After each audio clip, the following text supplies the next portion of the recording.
হাসিনা তো, খালেদা জিয়া বড় নেতা না আমি বড় নেতা? কারণ কারণ আমি খালেদা জিয়া এবং শেখ হাসিনার চেয়ে কোরআন হাদিস বেশি পড়াশোনা করেছি। বলবেন আর কোনো কারণ নাই, আমি তাদের চেয়ে নিজেকে উত্তম বলে দাবি করতেছি না, কথা বুঝছেন? আমি বলি না আমি উত্তম, কে উত্তম কে অনুত্তম সেটা হয়তো আল্লাহ পাকের কাছে গেলে ফয়সালা আল্লাহ করবেন।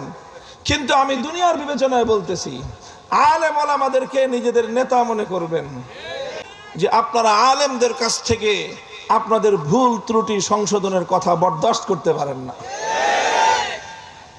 আপনারা চান সব হুজুররা আপনাদের চাটুকারিতা করুক, আর যেই হুজুর আপনার সমালোচনা করবে আপনি সেই হুজুরের ঘাড় মটকায় দিতে চান। মনে রাখেন, এক হুজুরের ঘাড় মটকাবেন, তার ঘাড় মটকানো রক্ত থেকে হাজার হুজুর জন্ম নেবে। পারবেন না।